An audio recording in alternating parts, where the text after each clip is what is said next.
So anyways, but the point I was trying to get across was role models were people that you want to aspire towards.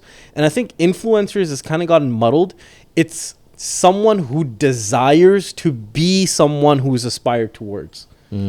And there is a line where that influencer crosses, where you become from an influencer, you become a role model, or you become an influencer and a role model. But I think I've seen more examples. And like, for example, we love watching the UFC, right? Yeah. I mean, I watch it.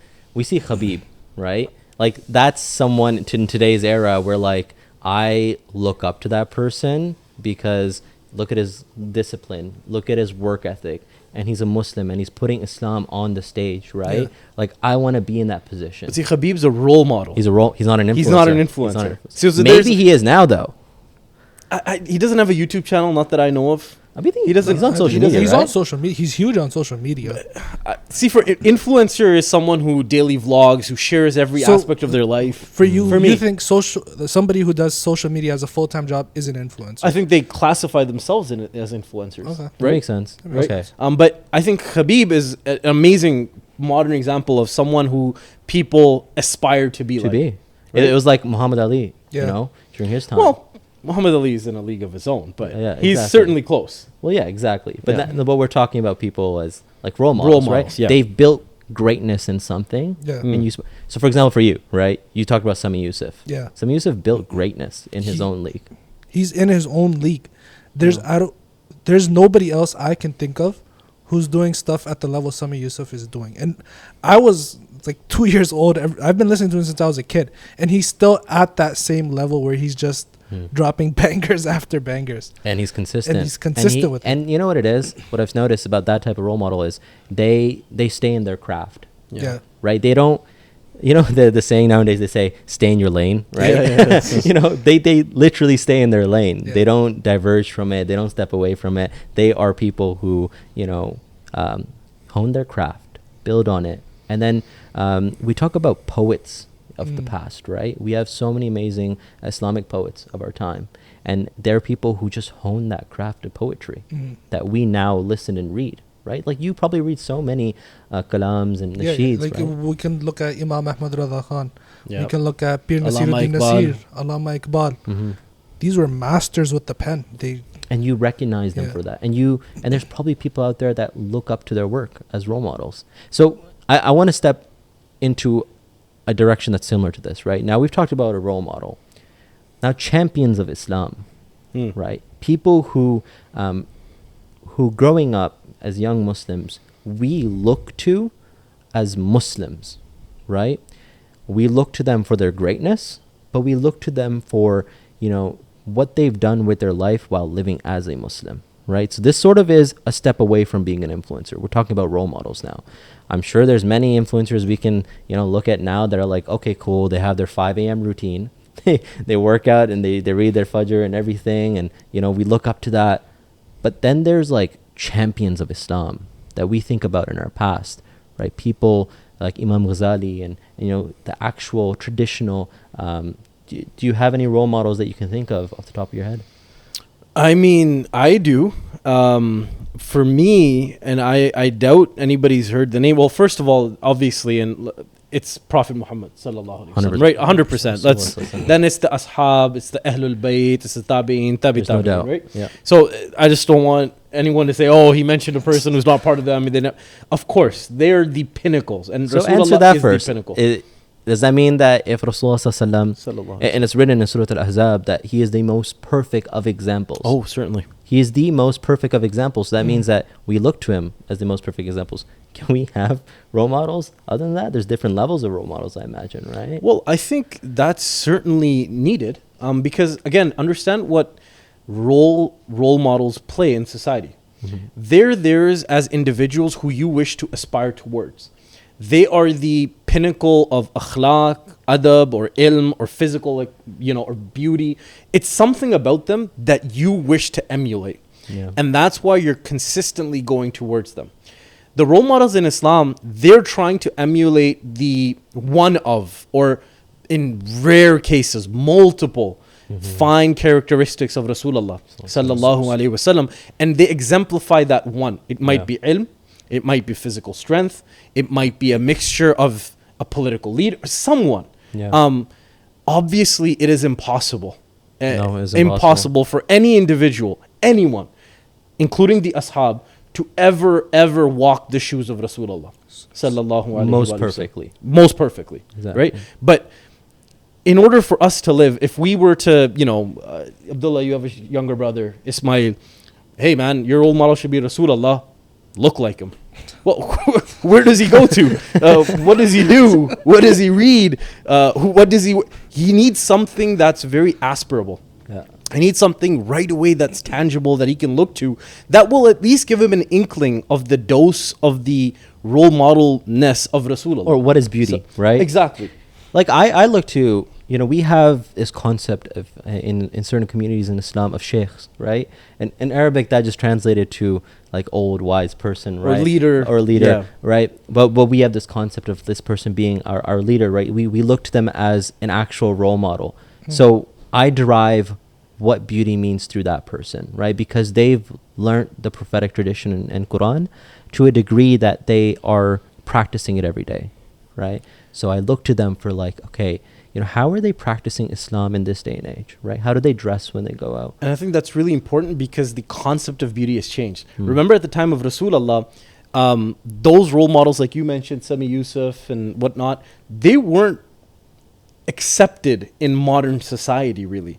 Poets, actors, they were seen really as low-class individuals. Yeah. They weren't seen as someone you wanted to be like. Nowadays, it's what everyone wants to be like. So there's been They a want shift. to be a nasheed artist. They want to. No, I'm not saying nasheed, right? Nasheed was something different. Okay. Singers, there were dancers. They used to do that as a profession. Entertainment, whatever. Entertainment industry for what we could do today. I mean, Hassan ibn Sabit, radiyallahu ta'ala, was a radiyallahu great ta'ala. sahabi. And he was a nasheed artist. And everyone wanted to be like him. Why? Because he made Rasulullah happy. Right? And that was their goal. But at the same time, there were dancers there. There were actors there. They were never seen. And usually people, especially up to even in the pinnacle of the or the climax of the Ottoman Empire, people wanted to wear turbans. This is the Ottoman Empire. We want to be like them. Nowadays, the youth, nobody wants to wear a turban. Or cover their head. Or cover their head. I mean, I'm not covering my head right now. Yeah, but the turban has now, it's gotten away from Islam and it's gotten towards Sikhism instead. Yeah. Yeah, there's It's a shift shifted. of... And these trends continue to shift through history. So it's important for these role models to affix some standard that Rasulullah set so that we can try and emulate it. So that inshallah one day we can have a small inkling of the emulation of the sunnah of Rasulullah. On that note, so you talked about emulating characteristics. Abdullah, you know, there has to be someone you look to, right? That you want to emulate a characteristic of Rasulullah sallallahu alaihi wasallam. Who is that person and what is that characteristic? And let's get some examples going. I think, well, I'm not the best looking physically right now. Oh, No, so you're that's beautiful. not true.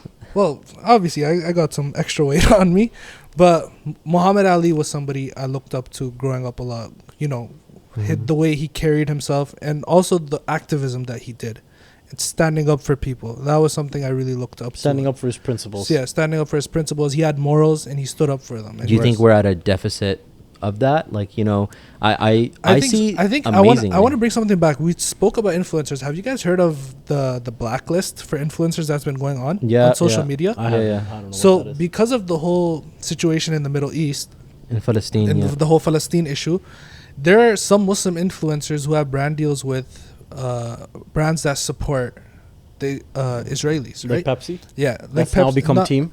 like I don't know if Coca-Cola you've and heard also that. some like beauty brands. So these Muslim influencers, because they would lose their brand deals, they haven't been speaking about. and they get blacklisted. And they get like blacklisted. and so like the community is Who starting. blacklist? Oh, the community The blacklist. community Like blacklist. viewers Oh, okay, do it. okay, And then okay. what they do is they, unfollow them, block they them, unfollow them, block them. bring down their engagement Yeah. numbers and everything. Okay. And it's It's been working. it's going Yeah, off. it's Like people are going off. insane. Really? Yeah. Yeah. Interesting. So that brings me to the principles part. See, like Muhammad People Ali are had standing for their Yeah, principles, so people right? are standing for their principles. But again, we do have some, unfortunately, Muslim influencers who. Don't say Yeah. anything. And so there's always going to be both sides. Like actually, I can't say that, right?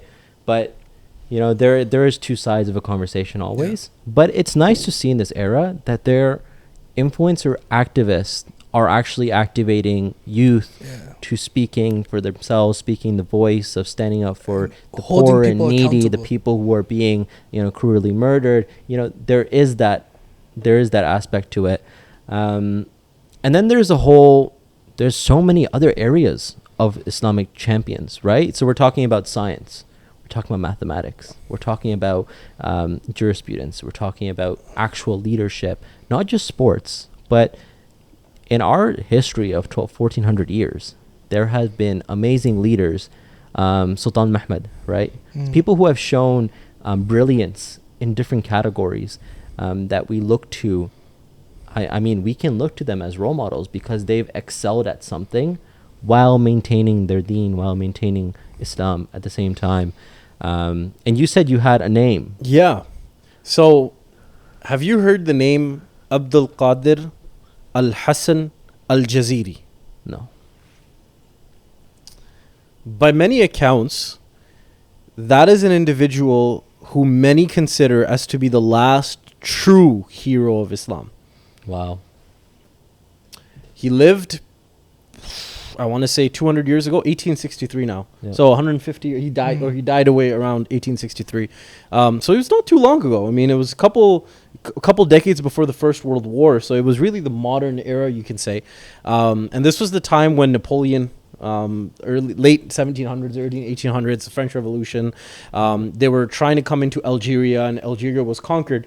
And he was one of the Muslims. He was a jurist. He was a leader of a nation. He was a mujahid. He was a philosopher. He was a theologist. I mean, you name it, he had it. This was an imam, a khatib. He was everything. And he led that nation, the country of Algeria, as a defense force against the invading Franks. Unfortunately, they lost. And when they lost, they exiled him. And where did they exile him? France. They exiled him to France into a prison. So he goes into a prison, comes out, I think, like 15 years later. All of the guards are now Muslim. Wow. So then, obviously, that's a problem. So they exile him again into Turkey. They're like, okay, well, we don't want everyone turning into Muslim. And it's not like he did dawah. He was just the way he was. He was an exceptional human being. Like, he was an amazing person. Like a beautiful And I'm personality. getting to why. I'll give you a real life example as well. Goes to Turkey. Similar things happen. Eventually, people find out, they're like, just send him back to Algeria at this point. Goes back to Algeria. He starts sitting there, and then he moves to Damascus. When he moves to Damascus, by this time, the Ottoman Empire is, somewhat especially in Syria, what's starting to happen now is that Christian emissaries and Christian theologians would walk through Damascus for, debates and whatnot. And they were noticing that Muslims were really giving them a hard time. Yeah. So, couple decades after the initial war, or between Algeria and France and whatnot, what he was defending, takes out his sword and goes not in defense of the Muslims, but of the Christians. And there's a very famous speech for him, by the way. You could probably search it up on Google. He goes up there and he says, what you're doing, it would be embarrassing to the Prophet. And he stood against the Christians. This was such an astounding effect on the entire global economy at the time. Abraham Lincoln sent him 2 of his personal pistols, engraved. By the way, they're in a museum. The Franks gave him all of the renowned Medal of Honors that you could get. There are 3 cities in the United States of America that are named after him. You know why? Because some of the Christian guys that he saved, they migrated to America. They're like, we're only here because of this el-Kader guy. So there's cities like el-Kader. So if you search it up, you'll find it. It is unbelievable. And this man lived a life there's a picture of him. Like, he's so relevant that he's so in today's, there's multiple images of him taken from a photograph. But you don't see that in today. A leader of a nation, hero of a country, a mujahid, a scholar, an imam, and an individual who didn't force people to turn into Muslim. No. He showed them what Islam was. He showed them what a Muslim was. But we're so asphyxiated on certain people that we don't really get to read into these really amazing individuals who lived amazing Muslim lives. And we need to start learning about these role models of Islam. I mean, our so we can history is aspire so to be. rich. Exactly. Like, it's 1400 years. Like, imagine how many Muslims have gone through that lineage, right? And have carried the message of Islam and of Rasulullah's character through their living. Yeah. And they say that da'wah, true propagation, is not done by debating and yelling at others. It's done by showing your character. Yeah. So it sounds like that was an embodiment of that. Right? Oh, undoubtedly. I would encourage everyone, you guys especially, Yeah, go on I'm Google definitely Abdul Qadir looking al-Jazir. into You'll see pictures of him, whole Wikipedia on him. It's amazing. Yeah. Amazing Muslim. And we're talking about like a lot of remote communities as well, Mhm. right? I think that's the beauty of Islam, that it has reached so many remote corners of the world through individuals like that have, we may never even read about, right? And so we've talked about champions of Islam a little bit in our history, and I think we're going to come back to these people again. But we should talk about the relevance of our true, most perfect example, Rasulullah sallallahu alaihi wasallam. And that relevance will maintain until the end of time, because he was, as I mentioned in the Noble and Holy Quran, that he is the most perfect of examples in Surah Al-Azab.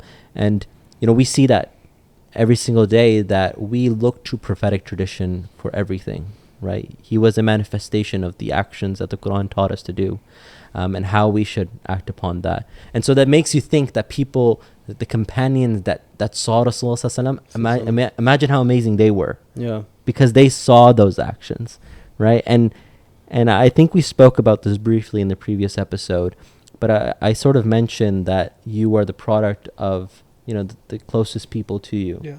Right? If you are around rotten company, you become rotten. Sohbah. Yeah. As-sohbah. If you're around good company, then you become beautiful like that company. And so they were in the most perfect of company. So there was no doubt in their character and the way that they dealt with many things, right? And Rasulullah sallallahu alaihi wasallam, fixed their actions whenever they wronged something, right? Because they came to Islam very recent. Because Islam was very recent at that time for everyone. We've probably lived longer in Islam than the Sahabas had seen Islam with Rasulullah sallallahu alaihi wasallam. That's a great way. That's a good perspective. Right? Because, you may be 20, 22, 25, 30, whatever it may be. They had just seen Rasulullah sallallahu alaihi wasallam for 12 years, 10 years. Yeah. But that rich lifestyle that they have with Rasulullah, they breathed Islam. They ate Islam. They lived Islam. They wore Islam. We just kind of go by, with Islam we see. And we're but figuring it out. Every part of it was just Islam. Like, they would wake up in the morning, they would go to the Prophet. Yeah. They would sleep at night. They couldn't sleep until they see the Prophet. There was a very interesting story about a Sahabi. They're talking about Jannah. So he goes home, and the next morning comes either Fajr or Tahajjud Salah, and he says, Ya Rasulullah, it was one of the worst nights I've ever had. I could not sleep the entire night. I was tossing and I was turning. Prophet's like, okay, what's wrong? Again, this isn't the exact hadith. I'm just giving you the holistic approach to the hadith. Prophet, the Sahabi, he said, Ya Rasulullah, you mentioned Jannah, but you're a prophet and you're Habibullah. You will go into Jannah guaranteed, and you'll be the highest levels in Jannah. But I'm just a Muslim. I don't even know if I'm going to enter Jannah. And even if I do, it's not going to be anywhere near your Jannah. Then he said something. Every time I listen to this hadith, I talk about this hadith, I read this hadith, I literally get goosebumps. He says, well, Prophet sallallahu alaihi wasallam, I couldn't sleep because I was thinking about this one concept. How can Jannah be Jannah if I don't get to see you, Ya Rasulullah? MashaAllah. So that it's just a different breed. Yeah. Like, how that thought process, that we're missing that in today's day and age. Yeah. And we see that every single day, right? Like, you live and breathe your life.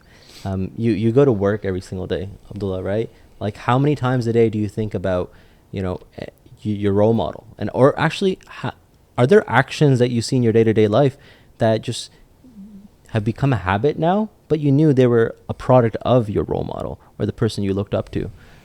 I think one of the habits that I do have, and you've probably seen, so one of our role models, all three of us, is Shaykh al-Islam, Dr. Muhammad Tahir al-Qadri.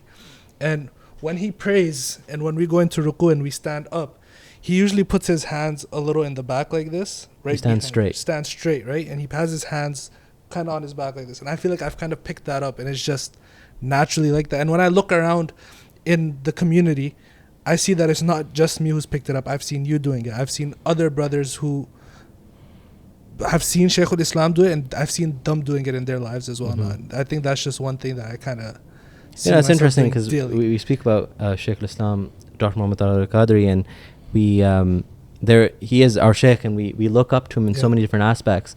And I think about day-to-day stuff, and I think about the fact that, you know, he always has his head covered, right? And he to us, obviously, he is a Shaykh, so he is at another level.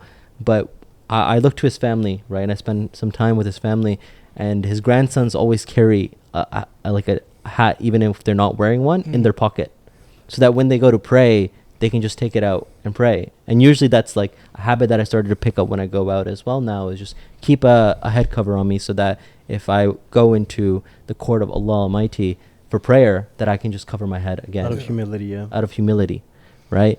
And so I think that's just those minute things that bring beauty into your life as well. You know, another role model that I think a lot of people should know about, that don't know about, Richard McKinney. Ever heard of him? Yeah, you brought another name that we don't know. This was it sounds non-Muslim. So again, if you guys are listening to this, I would Google it. Richard McKinney. I think he was an Olympist. Olympics are going on right now, so I thought I'd bring him up. And he was in the Marines. So he comes home, and I think he was in Afghanistan or Iraq, and he really didn't have a good time. I mean, he hated Muslims with a passion. I think there's a Netflix documentary on him, by the way. I think I might be wrong, but I'm almost positive that I've seen it, or I've seen excerpts of it. So Richard McKinney, he comes back into Muncie, India. Yeah, one of the producers here, they're saying, yeah, they've seen it. They're just looking at it right now. So Richard McKinney, he comes back, and he's from Indiana, Muncie, Indiana, and he notices a new mosque being built there. And that mosque is like the Islamic Society of Indiana, or the Islamic, something like that. Yeah. So he says, I'm going to do something about this. So he starts building a bomb. I've heard of this story. You've heard the story? I've definitely heard this story. For me? I think I heard it from you. No way. Anyways. I've definitely read it. It's an amazing story. So amazing story. He builds it, and his wife in the documentary, she says it got to a point that if he would see a woman with a hijab in Target or some of these stores, he would try and lash out to the woman to pull the hijab. Yeah. Like, that's how much hatred he had because of the way he'd seen some of the Muslim interactions. Whether they were justified or not, we're not discussing. So anyways, he gets back, he goes, he builds the bomb, he says today's the day. He goes in, he sees a woman, her name is Bibi Behrami, old woman, smile on her face. And Richard McKinney, he's a big guy. I mean, he's got tattoos in the Marines, he's got the Marine tattoos and everything. And the classic, not to stereotype, redneck, you could say, you know? So he goes in, he says, and the Bibi Behrami sees him, Assalamu alaikum, welcome to the Islamic Society of Muncie, Indiana. He says, what is this guy? What is this girl? What is this girl being all smart? I'm about to blow her up. So I think along the line, she says, oh, you're only here, you know, it's Thursday. Come back tomorrow. We have 200 worshippers. He thinks to himself, oh, my bomb, I'm going to kill a couple people. 200 Muslims, and she obviously didn't know. She obviously didn't know. Of course. So, and she gives him a copy of the Quran. Like, hey, read about the book a little bit. So he looks at this and he says, I am positive that I'm going to find damnifying information against the Muslims. Muslims are barbaric. They're evil. Their religion teaches evil. He opens it up. What's the first line in the Quran? In the name of Allah, the most merciful, the ever merciful. Alhamdulillahi Rabbil Alameen. All praises to Allah, the Lord of the worlds. So wait a second. This is not what I was looking for. So he reads through some of the Quran. He goes back, he sits down with Bibi Behrami. Fast forward a few years, he was the president of the Islamic Society. Yeah. He became a Muslim. Subhanallah. That Bibi Behrami, now that's a role model. Yeah. Someone who, again, she didn't ask him to become, but just her smile, her welcoming endeavor. She never discriminated. Again, Rasulullah taught us never to discriminate, never to stereotype. Welcome to Islam. All are welcome. And we will treat you fairly and equally and as my brother. And Hazrat Ali, you remember his qawl? When he wrote that letter to Malik al-Ashdar, you're either my equal in humanity or you're my brother in faith. There's no other classification of human beings. And she activated that interaction by bringing him to the Quran. That's it. Right? And we have all the tools. We have the Quran. Like, what else do we need, right? And she activated that interaction through who she is. Right. And I think role models also, they come so clutch for people who convert to Islam. I remember one of my professors, he was a convert. He came from Germany, and I took him to Hamilton, McMaster University, a local mosque there to pray.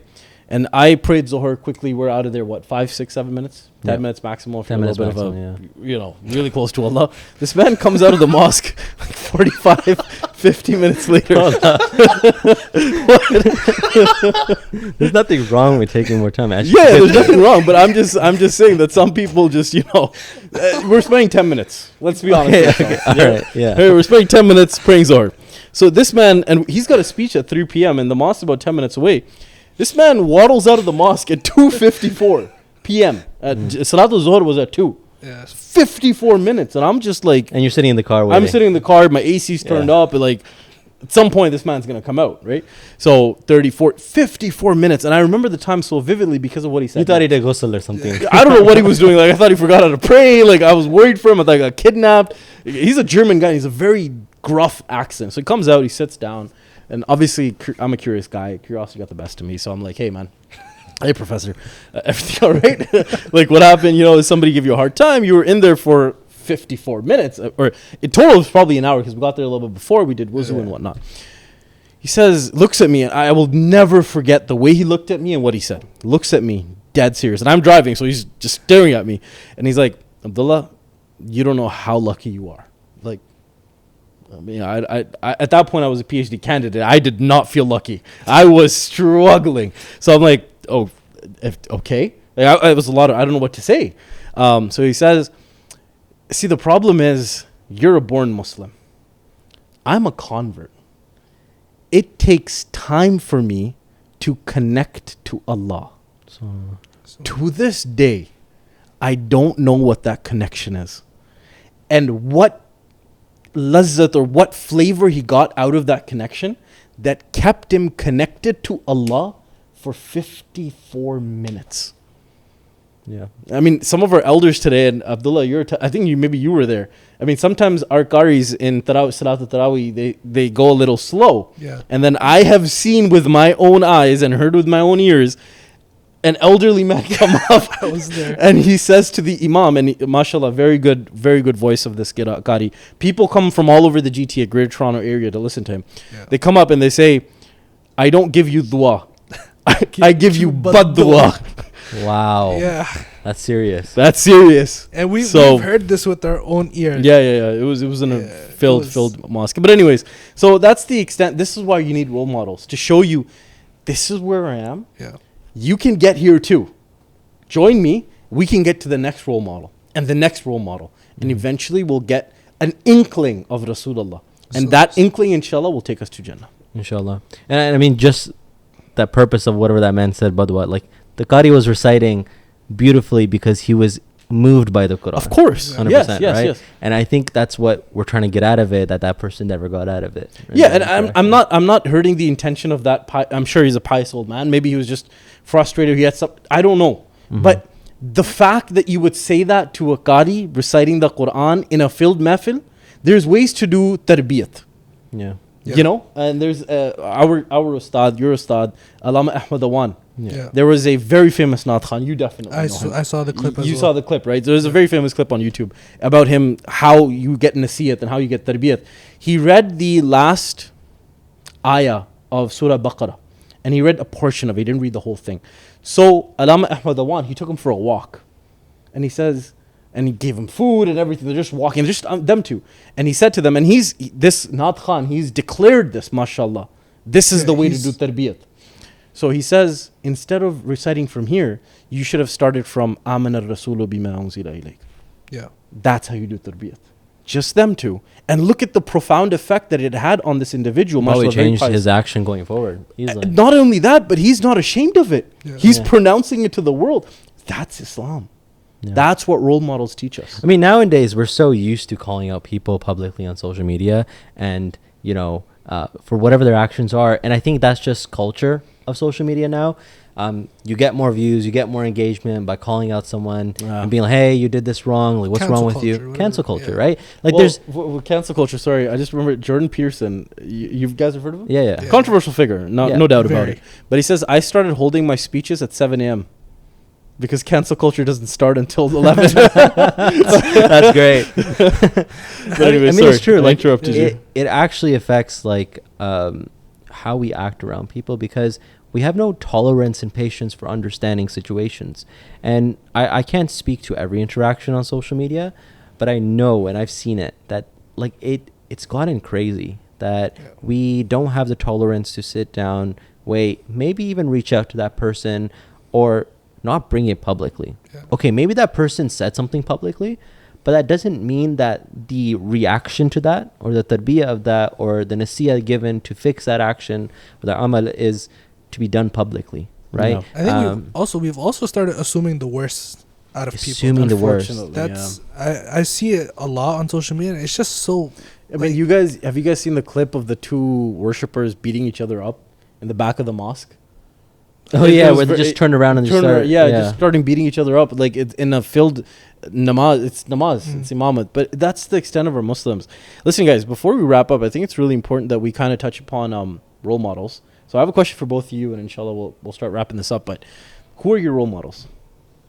We obviously gonna say Rasulullah. Of course, but I'm saying like right now, presently. Like for example, Abdullah, you kind of mentioned Sami Yusuf. What about you? Who do you aspire to be now? And inshallah, like hand in hand, right? That's what sohbah is. You attach with them. They attach you to, let's say, Sheikh el-Kader al-Jilani, rahmatullah alayh. They attach you to Imam Ali. He attaches you to Rasul. That's what sohbah is. Unequivocally, today, to my Sheikh al-Islam, Dr. Muhammad al-Qadri, MashaAllah. Madazalu alayh, like I, without a doubt, I look to him for benevolence of knowledge, for the way he seeks knowledge, for the way he acts upon it. And I think that's the biggest thing when you look for a role model, is you reach levels, right? There's levels of role models. There's a role model at home. It's your father, right? It's your mother. Yep. There's role Elder models brother. for your brothers and your sisters. You know, these are role models for your everyday, right? And then there's role models a step higher than that. At school, your teachers, right? Your ustad,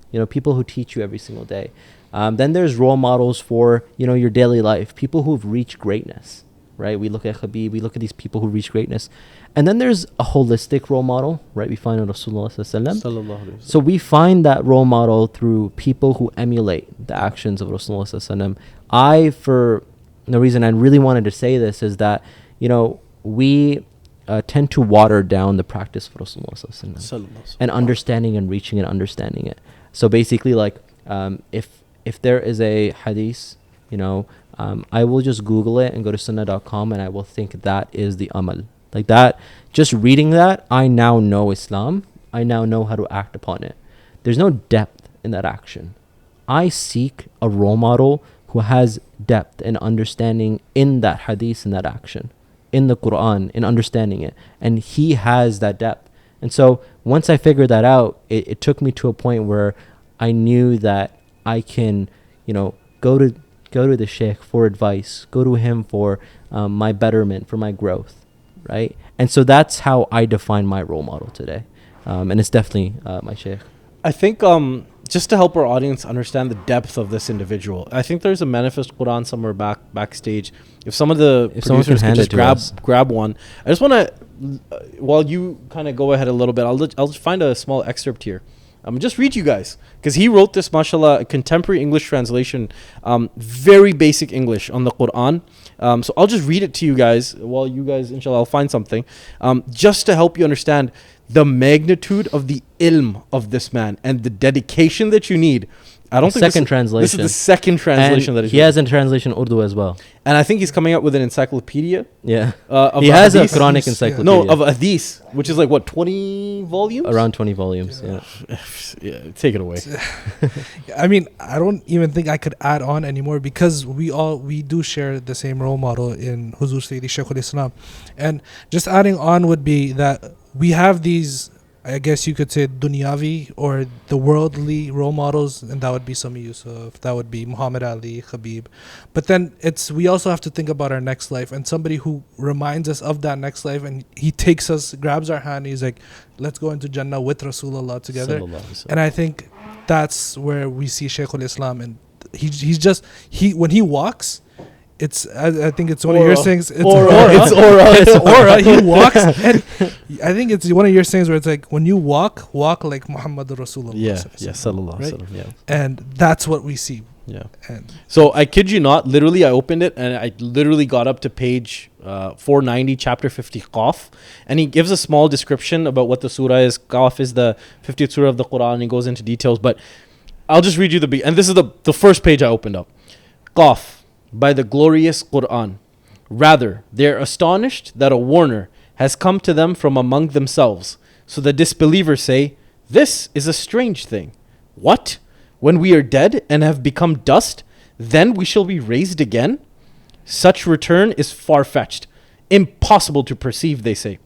We surely know what the earth consumes of them, i.e., their bodies after death, and with us is an all-preserving book. Rather, they reject the truth when it has come to them, so they are in a state of confusion. Do they not look at the heavenly universe above them? How we have built it and decorated it with galaxies, stars, and planets, and there are no cracks or defects in it? As for the earth, we spread it out and cast in it firm mountains, and caused every pleasant kind of plant to grow in it. Qaf wal Quran al-Majid, mashallah. This is the surah. Again, the words, they speak for themselves. The translation, they speak for themselves. And of course, the Quran speaks for itself. But that's a man. yeah. You know? And That's an individual. it's not depth in Arabic language only, it's depth of understanding. Yeah, He's published 1,000 books now. Like he well over 1,000, well over I would 1,000. say. Yeah. And thousands of lectures. Yeah. Right. And so that sort of is how I think is the best place to end a conversation on what is a role model, right? Is a person who drastically changes these different elements of your life. I think it was a story from Al-Azhar, and somebody asked the Grand Imam of Al-Azhar, correct me if I'm wrong, why do we call a Pakistani man Shaykhul Islam? Yeah. The Imam of Al-Azhar, he stopped everybody, that the volunteers that were working at that event, everybody. He's like, I want everybody to listen to this. Yeah. And he said, this is the one man that if you ask him anything relating to Islam, he will give you a full answer within 10 minutes and he'll make you understand. And he's the only person that we know that can do this. And I love the last thing you said, that you will understand. Yeah. I think we, because we water down a lot of things now, we digest Islam, short form content we were talking about, TikTok, Reels. We think Islam is 30 seconds. Yeah. We think Islam is, all right, A lot of this is how I should TikTok grow my muftis. beard. This is how I should dress. Just the other day, I was in a marriage. Not my marriage, but I was at a marriage giving a speech. So while I was there, I was obviously speaking and speaking about the sanctity of marriage in Islam. And I mentioned a hadith about Hazrat Khawla. This was when the Quran was revealed, Surah Mujadila, Qad Sami Allahu Qawla Allati, and a brief description. This man comes up to me in the middle of the marriage. He says, what you have just said is not part of Al-Khair al-Makhtum, the sealed nectar. It's a book. It should have been spoken just like this. So no worries. I completely ignored him. I said, okay, mashallah. Ignored the story, stopped the story, started something else. Later on, I went to the man and I'm like, have you read all of the narrations about Hazrat Khawla radiyallahu ta'ala anha? He says, no, but this book says this. So I'm like, but there's a chance that another book, which is also Sahih, could have said it this way. Of course there's a chance. So then why would you interrupt me if you haven't read all the narrations? This is tolerance. Yeah, and I think I've mentioned this so many times. It irks me. I would rather debate with a person with no knowledge than little knowledge. Yeah. Yeah. I mean, step with everything is knowing that we have no knowledge. That's the Of best way to course, approach of course. every situation, is to think, I don't know anything, so I am. So everyone else is right and I'm wrong. That's what it means, really. Yeah. Right. With person with no knowledge. that gives you that I mindset. wish people had that attitude. Yeah. And so it's difficult. It gives us something to go from here. I think we've discussed a lot of topics around the champions of Islam, the role models we can look to, how holistically these role models impact our lives at every single level.